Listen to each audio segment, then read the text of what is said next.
Hello, welcome to Mission Driven Monday. Today I'm with my friend Bonnie Clark. Bonnie and I met 10 years ago when she was just a young thing with a brand new baby. She's a wife, a mother, she is a writer and an inventor. And I will send you links to all the wonderful things that she is doing. And also, as a fun fact, um, Bonnie was actually on Wheel of Fortune a couple of years ago, which is so fun because I remember the summer after sixth grade, I spent the summer with my grandparents. And every night, my grandma would cook dinner and she got it all cleaned up. And then we'd all sit in front of the TV to watch Wheel of Fortune. They couldn't wait to watch the wheel. So it's so fun that you actually got to do that. So thanks, Bonnie, for being with me today. Thanks for having me, Chantel. I've been looking forward to it. Well, good. I'm glad that you're here. So we will jump right into our questions, and I always start the same way. I really want to know a little bit about you, and I want you to tell me about what you're the most proud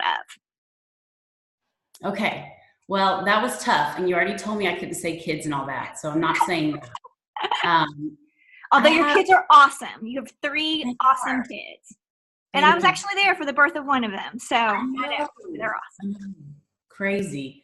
So yes, there's been a few things that I've been proud of. I want to tell you about one particular experience that I'm proud of, but it actually happened after a very embarrassing moment. Oh. So I went to Georgia Tech. I graduated in high school, Savannah. I was straight A class president, all that squeaky clean stuff. And I went to move to Atlanta to go to Georgia Tech. And it was definitely a new world here. I was somewhat sheltered, and now I'm in the big city and the big college and all of that. I did okay my freshman year, but in my sophomore year, I began a season of what I call bad choices. And so I started just really making some not so good choices. Long story short, I flunked out of Georgia Tech. Not withdrawal, not like it was academically hard, although it was very challenging. It was just, I had better things to do than go to class. And so I stopped going and I literally flunked out. And I remember staring at the computer screen with my Fs and thinking, what in the world have I done?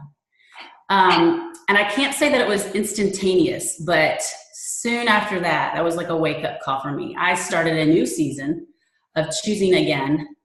And so I started making better choices. I actually went to Kennesaw for a while. I got my grades up. And then I wrote a letter to Georgia Tech administration admissions office, owning up to my mistake and basically asking, will you please take me back? I want to finish what I started. And I actually had a friend who is a Georgia Tech alum and a star football player. He wrote a letter as well, sort of vouching for my change of heart. And they let me back in. I don't even know if they would do that now. It seems kind of crazy, but they let me back in. And I graduated in 2003 with the 50th graduating class of women at Georgia Tech. It took me 6 years to get a business degree because of my little minor in shenanigans. Hiatus. But it's something I'm super proud of because, first of all, I could have easily said, I'm a nobody. Why would I even risk writing the letter? They don't know me. They don't care. But it's something I wanted to prove to myself. And so I did write the letter, and somehow they let me back in. And it's a fractured story that I'm hopeful to tell my kids one day, that even if you make a mistake, you can choose again. You can make a better choice. And also what's interesting to me kind of in hindsight is because I got back in part by a persuasive letter, it should have been an aha, like maybe I should pursue writing instead of business. But anyway, that's my proud moment. You should be proud of that. And I think it's not only that you went back to school, but the hardest thing, and I think the hardest thing for all of us, is admitting when we're wrong and that we need help. And so I feel like that is the moment that was so pivotal for you, to come to that place where you could say, no matter what happens, I'm still going to write this letter and own up to what I did, that's a huge thing, especially for a teenager, you know? I mean, that's a big deal. Yep. Well, I'm proud of you, and that's new. I did not know that about Thank you. I risked rejection, but it turned out well for me. So Yes, yes. definitely a pivotal thing. Well, I'm glad that you shared that. And I'm glad that you went back and got that business degree, because even though you're like, that should have been a clue that maybe I should have been a writer, well, you're also an inventor. And so I think that I always say nothing's wasted. Nothing's ever wasted. God uses it all. That's cool. I'm grateful for the lesson. Yes. So speaking of lessons, that leads us right into our very next question.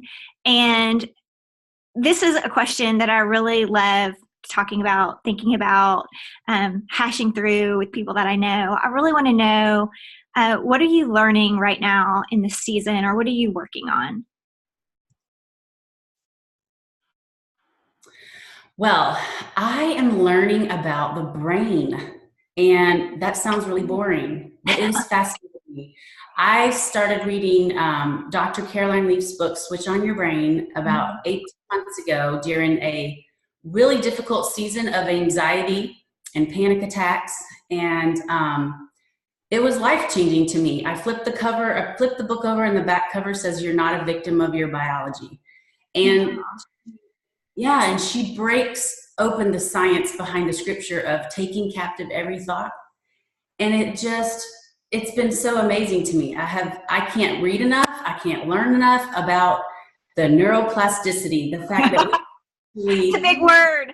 It's a big word. That means you can change your brain by your thoughts, and that you can break down toxic thinking patterns and replace them with healthy ones.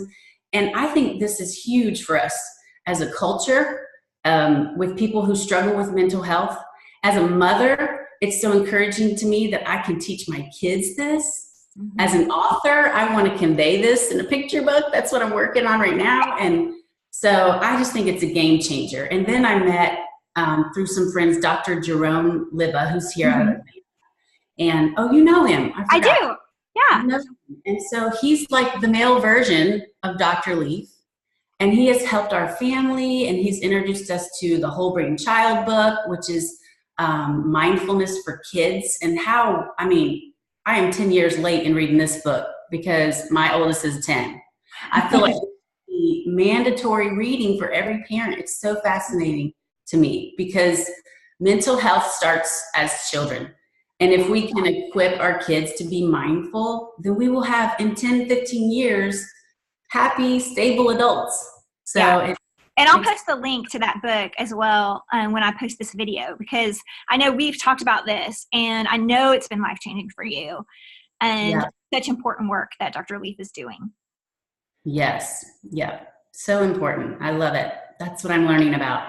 Well, I think one of the most interesting things too that you said is you used this really big word, neuroplasticity. And although it's a big word, it means that, the neurons and the brain can kind of be molded and shaped. And so much of what's popular right now in culture is like the Enneagram and all these personality tests and all these things.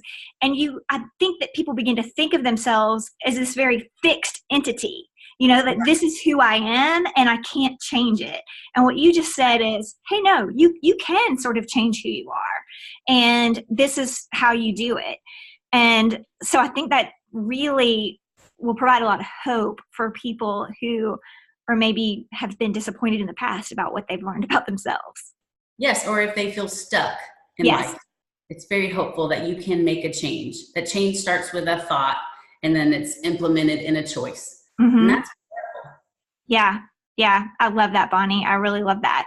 I can't believe I haven't ordered that book yet. You've told me about it so many times. So as soon as we get off here, I am going to order that book and get it. Even though you said, your oldest is 10, my youngest just turned 11. I hope it's not too late for me, but.